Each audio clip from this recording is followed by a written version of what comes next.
Which is like a double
get there is I think to go to the circle.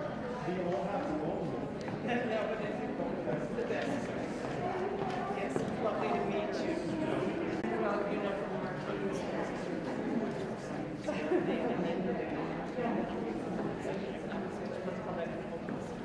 Maybe they know it, but for our folks, that is our last live was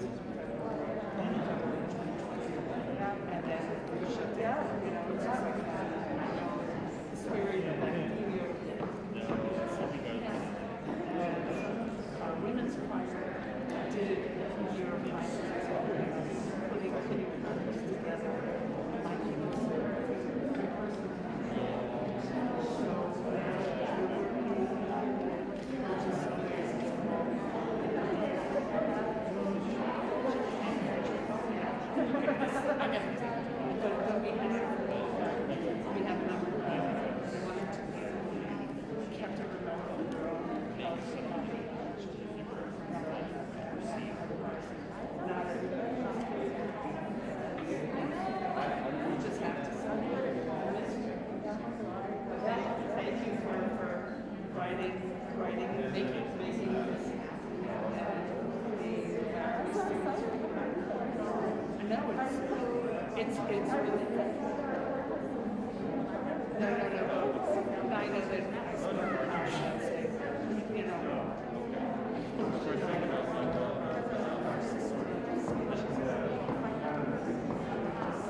I just want to see the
Liebe macht das Lied unsterblich.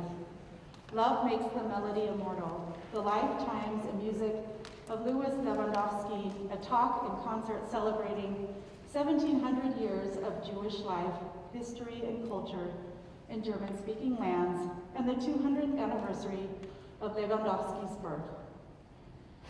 My name is Rebecca Steele. I'm an associate professor of German at the University of Wyoming. Today's event commences our final week of Campus Weeks events, a series of events supported by the German Embassy, bringing Germany to the University of Wyoming. This week's theme is 1700 Jahre jüdisches Leben in Deutschland, or 1700 years Jewish life in German-speaking lands. The Embassy invited us to participate in this topic with the following text. Quote, on December 11, 321, the Roman Emperor, Constantine the Great, issued an edict allowing Jews to be appointed to political offices in the city of Cologne. This law is the oldest known document recording the existence of Jewish life in Central and Northern Europe. The year 2021 thus marks 1,700 years of Jewish life in Germany. Jewish culture is a millennial-old pillar of German society. Jews and Germans are inextricably linked by their shared history in all its many complex facets. The year-long initiative, #2021JLID, reveals and commemorates Germany's bond and engagement with Jewish life on its soil, yesterday and today. We will explore its vibrancy and diversity, confront the dark, painful chapters, reaffirm awareness and responsibility, celebrate new encounters and exchange, and also offer a glimpse into the future of flourishing Jewish life in Germany, end quote. Other ways to perhaps see into this future while also looking into the past this week will be through a week-long participatory art installation of infinity mirrors on Prexy's pasture, 2 poster exhibits on the 3rd floor of Poe Library, and a film screening of the documentary Mazel Tov Cocktail. All events are free and open to the public. In addition to thanking the German Embassy for their generous support of UW's Campus Weeks, I would also like to thank the School of Politics, Public Affairs, and International Studies, the Department of Modern and Classical Languages, the Department of Philosophy and Religious Studies, and the German Club Da Home in Wyoming.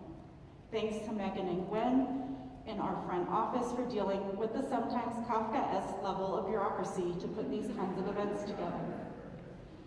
Special thanks go to Mark Person and his students Bree and Anna, my students Colorado and Leah, and Bridger Gladney, owner of Bridger Contracting, for their volunteer work on the infinity mirrors. Finally, today's event would not be possible without the expertise and tireless contributions from my colleague Seth Ward, Senior Lecturer in Philosophy and Religious Studies, Dr. Holly Dalrymple, conductor of the University of Wyoming Collegiate Chorale and her chorale singers, as well as from Carol Kozak Ward, founder and artistic director of the Colorado Hebrew Chorale and her chorale singers. Many thanks also to Carol and the Colorado Hebrew Chorale for coming up from Denver to be with us today. Thank you all for coming in person and via live stream. We hope you find something here today that you didn't know you needed.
Good afternoon, everybody. I probably need the microphone. Good afternoon, everybody. Good evening, and welcome. Imagine that you are in the ornate and very immense hall of the Neue Synagogue on Oranienberger Strasse in Berlin. You've just entered the hall. It's packed with a full house, about 3,200 celebrants dressed in the latest fashion.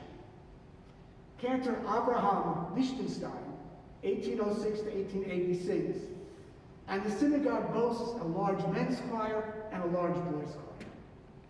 The music is arranged by none other than Louis Lewandowski, who had recently earned the title Royal Music Director. The service would begin with Macht, the piece you just heard. Here is a picture. The one on your left is the interior of the synagogue. The rest of the service would continue with Lewandowski's music, arranged for solo cantor, for choir, and in some cases, he had parts written for Chorale und Gemeinde, for chorus and for community.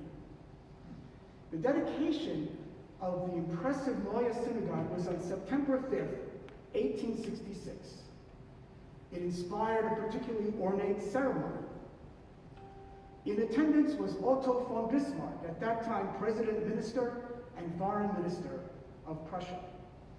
The synagogue had been designed by the renowned architect Edward Knoblauch, who unfortunately died before it was ready. It boasted an enormous organ said to be the finest organ in all of Berlin. The synagogue itself was the largest in all of Germany, built in the latest Moorish fashion, with a beautiful and now iconic ornate dome. And it had the latest iron infrastructure. It was also committed to the latest and the best cultural style. It not only had synagogue worship on a regular basis, but it also had meetings and concerts. For example, I found that a little-known violinist who was much better known for his physics performed in 1930 in this very hall, Albert Einstein. The synagogue survived Kristallnacht with minimum damage, November 9th to 10th, 1938, when synagogues and Jewish businesses around Germany were attacked. It continued to serve the community until April of 1940, when suddenly the Jews were informed by the Nazis that they could no longer use the building. It was mostly destroyed by Allied bombing. The main part of the sanctuary was totally destroyed. The East Germans made sure to take it down in 1958. The front of the building was described as less destroyed. And once the Berlin Wall fell in 1989, the Jewish community in Berlin and around the world reconstructed it to its gorgeous, really very beautiful status today. Today it houses a museum and the offices of the Jewish community, and there's an immense field behind these buildings where you can see how large the sanctuary once was. It's a symbol of grandeur and the strength of German Jewry and of resilience in the present. Our first piece was Ma Tovu, how goodly are thy tents, O Jacob, thy dwelling place, O Israel. This piece has been in European Jewish prayer books since the Middle Ages. Most prayer books indicate that it is to be said individually, by the individual worshiper as he or she enters the synagogue. You'll notice if you have the page with the translations, the verses begin with I. I come, I seek. Psalm 95 was reworked by the liturgist to be in the first person singular as well. Interestingly enough, one of the verses, the verse from Psalm 5, has exactly 10 words, very useful in Jewish prayer because one seeks a quorum of 10 adults in order to conduct services. Of course, at the Noya Synagogue, and maybe many other synagogues, this was not a personal prayer or piety, but it was a major performance piece to set the mood. Joshua Jacobson, one of the foremost presenters and scholars of Lewandowski's music in the United States and of all Jewish music, suggested that Lewandowski was following the footsteps of his more famous composer and older contemporary, Felix Mendelssohn. Many singers may note that the beginning of the motto sounds like the well-known Italian art song Caro mio bene. Jacobson, though, played something that I hope many of you know. Thanks be to God, he laveth the thirsty land, and suggesting that this chorus from Mendelssohn's Elijah is a much more likely source that Lewandowski patterned after.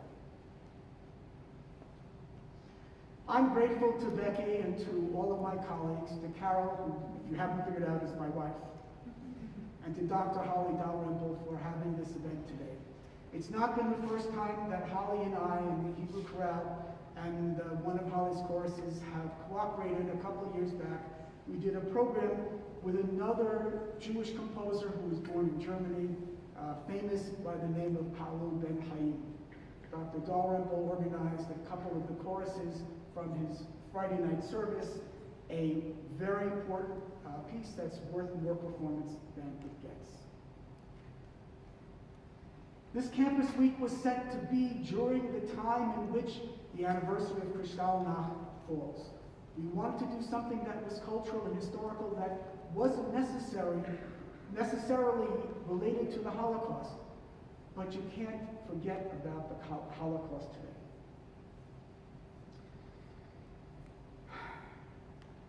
We're going to have one more piece performed live by our singers, Enosh. I have a tape with a couple of pieces that I will play portions of. I don't know that I'll play anything except for the last one and completely. And we'll end up with a lively piece by Shenarka Kaczynski. Poetry is by him. The melody is ascribed to the first chief rabbi of Palestine. And it was words and melodies that were created in the displaced person camps in the years right after World War II. Lewandowski was born in Brescia, in what is now Poland, but then was part of the Grand Duchy of Posen in the Kingdom of Prussia. It was a small town some 20 miles east of Poznan and 60 miles west of Lodz. With his brothers, he was known to have accompanied the synagogue service as a young boy. His mother died, and due to the extreme poverty, he went to Berlin. And he found himself a position as being a choir boy, if you will. It's probably better to call it a zingeril. The Hebrew would be one of the mishorim, the mishorim. In this synagogue, this is the old synagogue, as it's called. It was actually called the Grand Synagogue. And it was in, I'm probably going to not get the German correctly. I don't even have it right in my notes. Heiderer Goether Strasse. It's right near Alexanderplatz today, in case you're familiar with Germany, with Berlin. In those days, the cantor often had a boy soprano and maybe a baritone and a tenor, and they would harmonize in what Jacobson had called an informal and illiterate way with the cantor. We have some texts which suggest that some of the Mishorim did a little bit more than that, but that's probably correct. The story goes that cantor Asher Leon was urged by his congregation to beef up the choir and sent away to Solomon Zulzer in Vienna for better choral music. Leon probably thought that Zulzer wouldn't send him anything would be protective about his stuff. But the parts came, and poor cantor Leon, who apparently could play notes with one finger on the piano and could read tenor clef only, was bamboozled by tenor, alto, soprano, and bass clefs, all written differently. The story goes that he tried to have everybody sing them as if they were in treble clef, which I can't imagine how that would have sounded. Lewandowski had gotten a scholarship to go to the Berlin Academy of Music in conducting school. Apparently Mendelssohn's cousin, Felix Mendelssohn's cousin, Abraham Mendelssohn, had helped him get in. He was the first Jew to study conducting in the academy. Lewandowski was at the ready and was able to help his cantor and became the assistant because the cantor needed him to do all the parts. At first, he labored in anonymity simply as the assistant. The music was probably nearly all or entirely all that of Sulzer. Abraham Lichtenstein succeeded Asher Leon in 1947. Much of the musical style in the old synagogue, in the great synagogue, probably still followed that style of Sulzer. Lichtenstein was a much better musician, and apparently he was the one who, for example, met with Max Bruch. Many of you may know Max Bruch's version of Kol Nidre, probably sung by Lichtenstein to Bruch to get the notes right. Sulzer's compositions are almost always characterized as being closer to church music.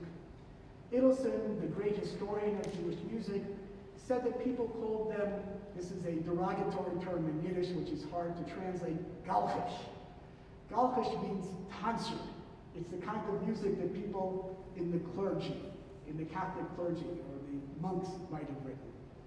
I don't know that that's true, but Idelson says that Lewandowski's style came to depend much more on German folk songs and on the traditional chant of the synagogue. I have a few examples which I'll play for you in a moment. Well, I mentioned Sulzer, the third hero of 19th century music who came from Germany was Samuel Naumburg. Naumburg spent his career in Paris, but he was born in Bavaria, and his ancestors for several generations had been cantors in Bavaria. Naumburg loved the Paris Grand Opera, and again, the idea is that Naumburg's stuff was much more operatic. He also worked with Giacomo Meyerbeer and Jacques Alevi to have works that were composed specifically for his synagogue. Lewandowski came to his own in Oranienberger Strasse. He relates that he had been composing pieces that he did not dare to play, pulled them out of his drawer, and suddenly Lichtenstein and Lewandowski were in business with the new music. He published a number of important works, Kol Rino Tefillah and the Toda B'Zimra in 2 volumes. He published 18 psalm texts in German. There was a recent PhD by a fellow named Osterreid who worked together with Kunkel and published a checklist of about 47 musical compositions that were published in Lewandowski's lifetime or shortly thereafter, and they indicated that at this point, it's probably still a tentative list. Lewandowski worked into the 1890s. He died in 1894. Here is a stamp that was issued by Germany, and here are pictures of Sulzer and Naumburg, and here is his tomb, from which we have the name of today's program, Liebe, macht, unsterblich. And you'll notice that a good Jewish fellow, he had the second side of the tomb written in Hebrew. Lewandowski's son-in-law was Hermann Cohn, one of the most important neo-Kantian philosophers in Germany. His daughter, Hermann Cohn's wife, Martha, born in 1860 and died in 1942, was deported to Theresen, where she died. She died in Theresienstadt. What happened to Lewandowski's music? It never really went out of style until the 1940s. It was sung in the great synagogues in Berlin. Lewandowski had a job teaching at the Jewish Teachers Seminary in Berlin, the Free Jewish School in Berlin. He taught children. He taught a generation of cantors and musicians all over Germany, many of whom eventually came to the United States, to Israel, to Britain, and to many other locations. To this very day, Friday night services in many, many synagogues have selections from Lewandowski's music. What about Germany post-Holocaust? Cantor Estrongo Nahama, 1918 to 2000. I think I have a picture of him here. He was one of the Greeks interned in Auschwitz. And he said that he was called the singer of Auschwitz, and his voice saved his life. The Germans would ask him to sing songs. He was in the death march after Auschwitz was about to be closed. He was freed near Berlin in 1945. Although he thought about going back to Saloniki, that's not what he did. The Jewish community in Greece had been decimated by the Holocaust. Instead, he stayed in Berlin, and he's credited with ensuring that a synagogue on Pestalozzi-Strasse, a liberal synagogue depicted here, would have services on Friday night that would be all Lewandowski to keep up this tradition. In 2011, business interests in Berlin came up with the idea of having a Lewandowski festival. I should point out that this is not a Jewish enterprise. This was an enterprise set up by a non-Jew, and you got all of the businesses who wanted to have something in the Christmas market season that was cultural. Carol and I attended the festival in 2019. It was simply wonderful.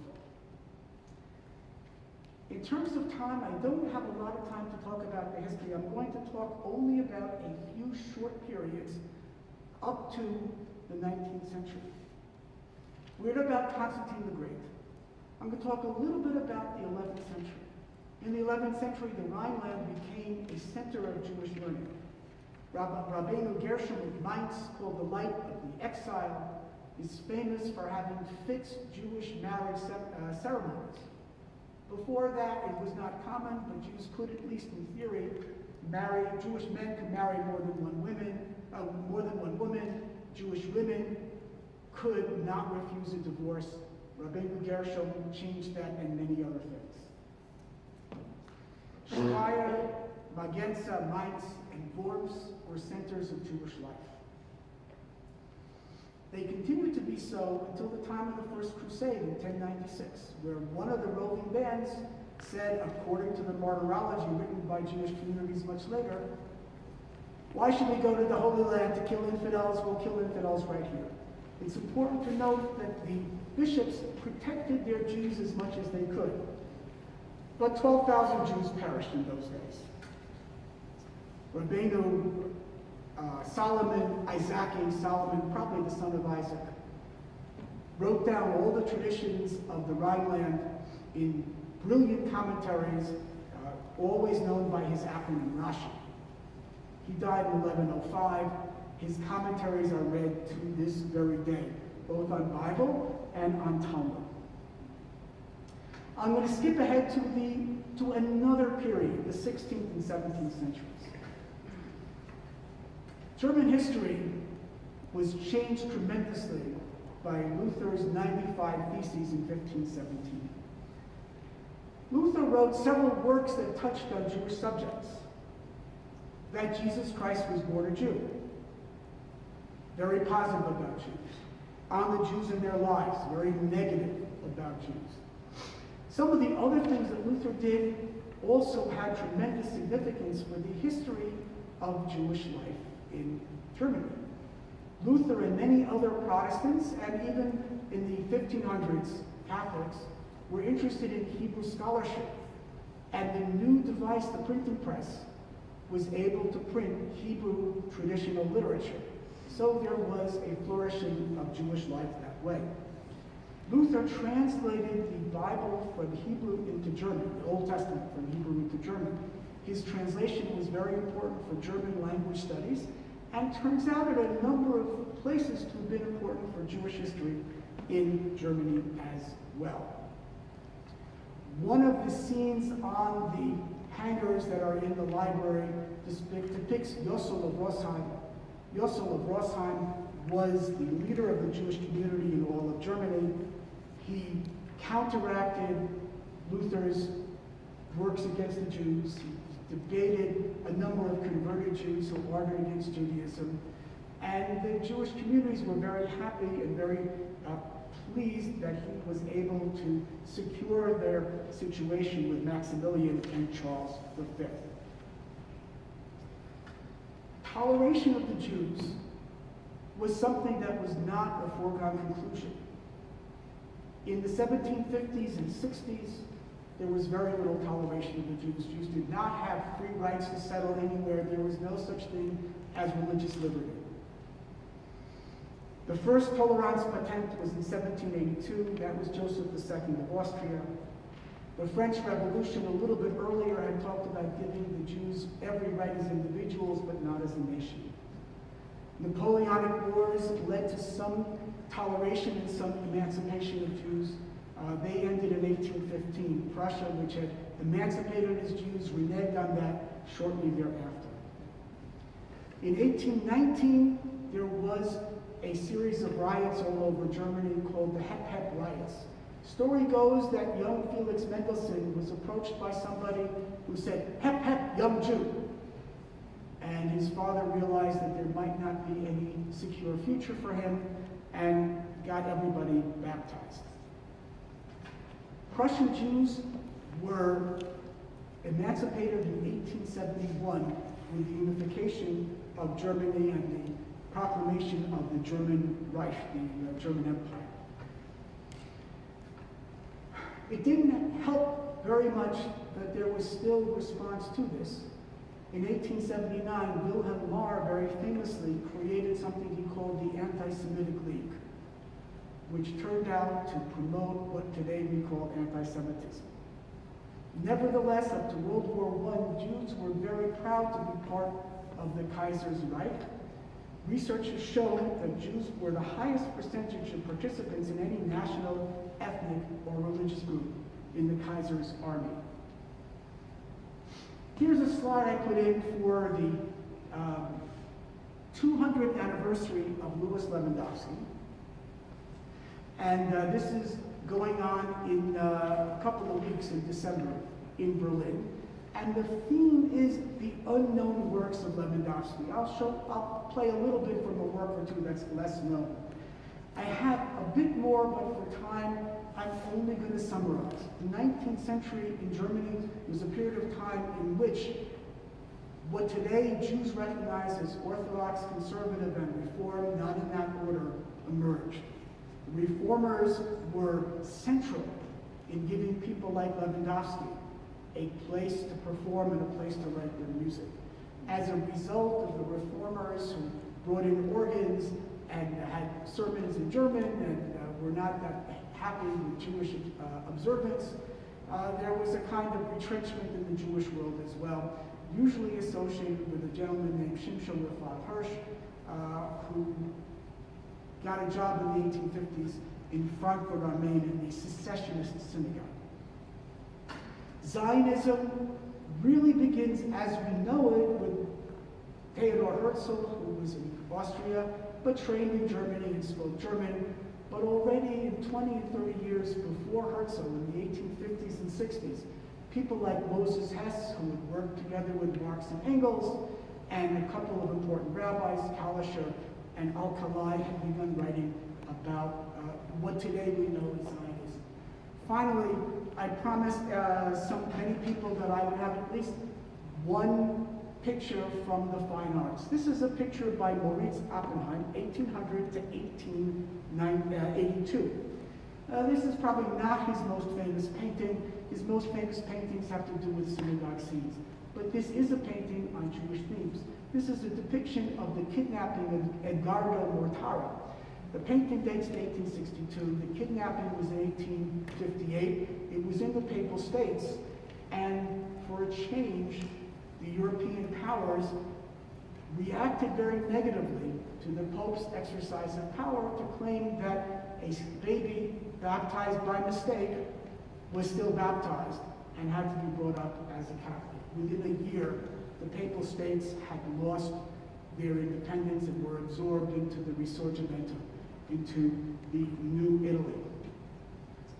We're going to go back to the music of Lewandowski, and the second part of our program is going to begin with a very, very somber and very important piece called Enosh. We are going to be performing this in memory of Lewandowski, in memory of those who died in the Holocaust, and in memory of those who have passed away in the past 20 or so months due to COVID-19. Please withhold your applause after this piece. I will invite the choruses up on stage to perform Enosh. What is man? He is like a leaf or like grass that withers.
we go.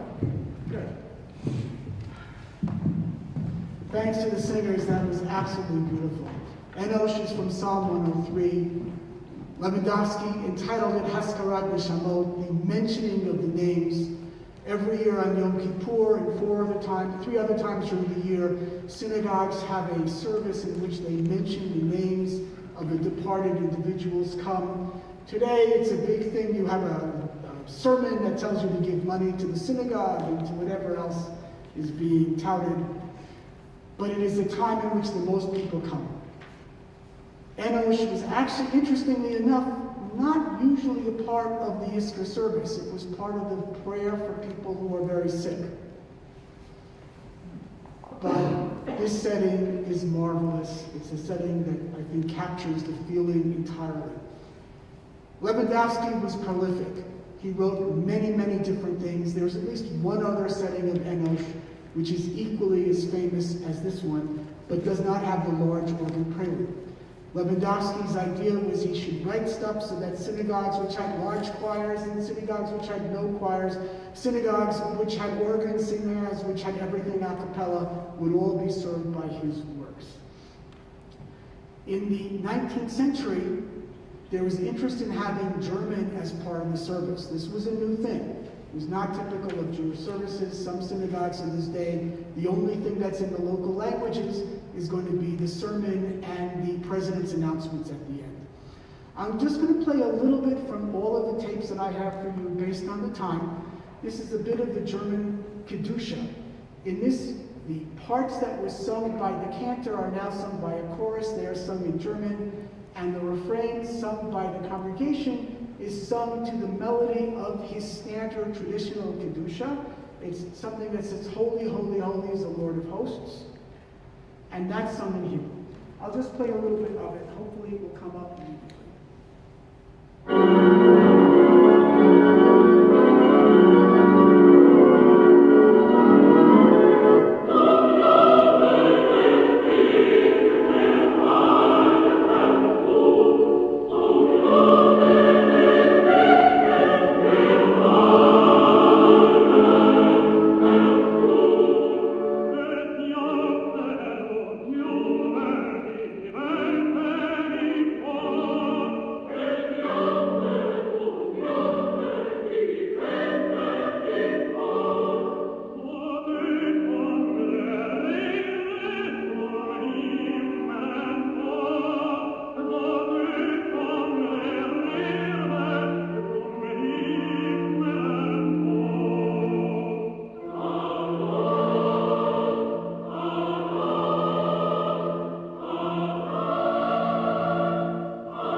Snippets from most of the pieces.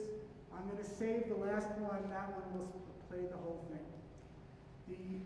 I have a video. I'm going to skip around a bit. I already skipped around in the video. The next piece is called Lecha Dodi. It has a repeating chorus. Very often, the individual stanzas are sung in a very similar way. That's not how Lewandowski wrote them. Didn't set every stanza that would be sung in the traditional synagogue, but he set 4 or 5 of them, and each one is unique. This particular video has a colorized image of the new synagogue. Actually, I'm going to talk about them, and I'll skip through them. That way we'll get them very quickly. One of the German psalm settings that he has is called, that Lewandowski wrote, is called Wie ein Herz. It is a setting of Psalm 42 and 43. You can hear it. I'll play the very beginning, and then I'll skip ahead. One of my personal favorites, something I learned as a kid, was Zacharti Lach. Zacharti Lach is from the High Holiday Service. This is a performance by guys who are hams. The Moscow Men's Chorus is trying to make this sound as much as possible Like the traditional Ashkenazi European cantor, Lewandowski was very strict. He wrote things in meter with exact notes and expected you to follow them exactly. The soloist here is improvising and adding to it and hamming it up a little bit. You'll also see at the very beginning an example of something that Lewandowski usually did not do. All the other men will create a chord. This is a cappella singing. You'll have the chord that replaces the chord, you might say, of the organ. Psalm 92, the end, and Uvnucho Yomar, these are two of my favorite pieces as well. Psalm 92 is a song for the Sabbath day. I have a soloist. This is a cantor in a performance by Jacobson in Boston. And the trio comes in after that, and then the full chorus with the organ. The piece is a very famous song. Many Jewish congregations know it. Those of you in the audience, if you know it, you should sing along. Lewandowski would be very unhappy because he said it ruins the music when you sing along with him. So don't sing along with the trio.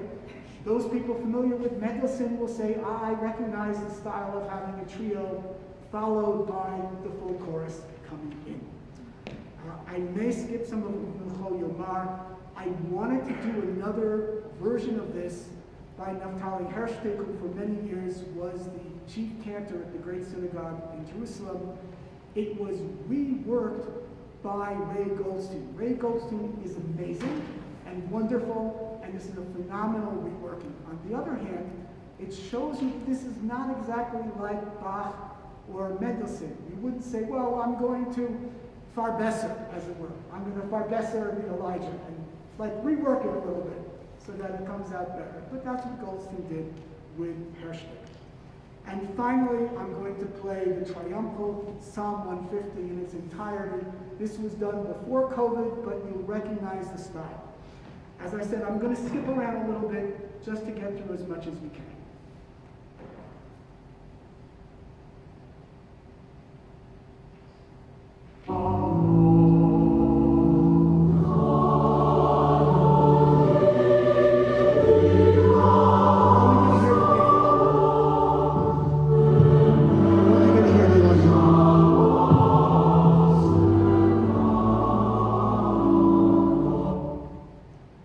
If I can get the video as well.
I'm only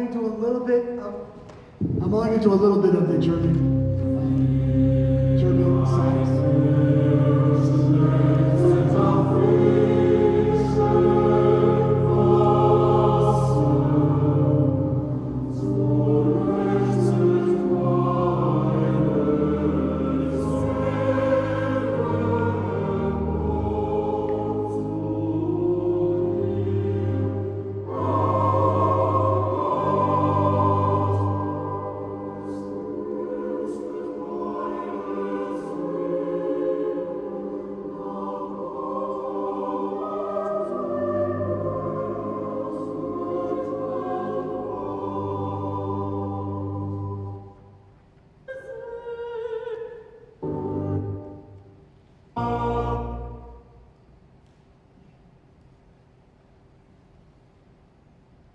This is the Moscow Men's Club.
This performance was in Boston.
And the community.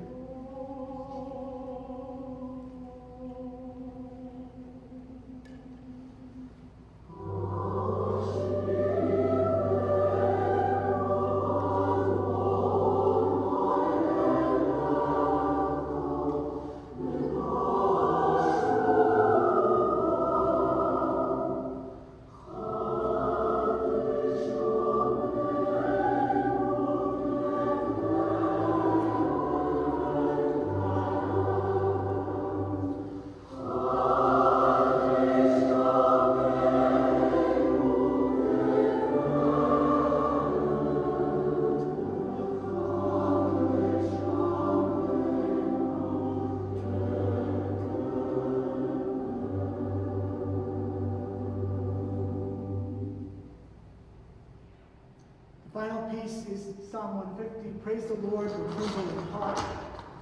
Let all that have breath praise the Lord.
Cantor Leo, who needed a 19-year-old kid to deal with the technology of his days.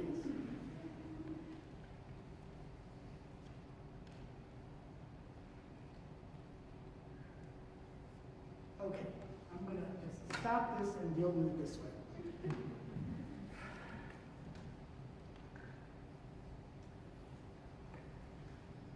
Ismail Bogan, writing about 100 years ago, said Lewandowski's music brought the religious community near to their ancestral treasures of thought.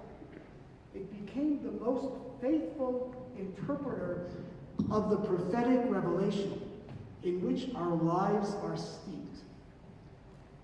I hope you've enjoyed this music by Lewandowski. We're going to end our program today with a piece that was written, as I said, by Shmerka Kaczynski. The words are by him. Traditionally, it's ascribed to a melody by Abraham Isaac Kook, the first chief rabbi in Palestine who died in 1935. Kook is not known primarily as a writer of melodies, although he wrote the melody that the ultra-Orthodox use as their version of the national anthem in the state of Israel. Kaczynski is famous for many, many things. He was in Vilna during the war.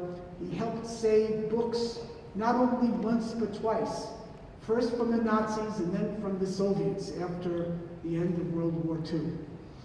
Kaczynski went around to displaced persons camps and recorded songs that were sung and poetry that was recited in those camps.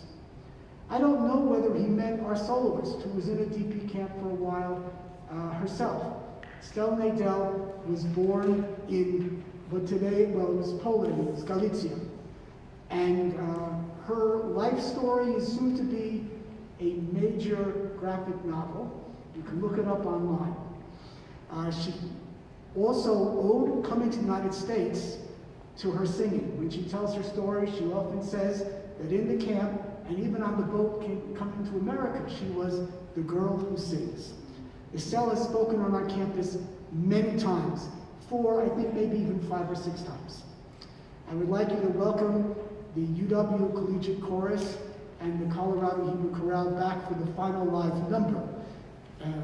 Zol Shain Kumen de Geula, the redemption should come soon.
so much for joining us today for this very important talk. Thank you, Dr. Ward. Thank you, Carol. Thank you, choirs. And thank you, Valentina. Valentina Gavrilova, playing organ and piano.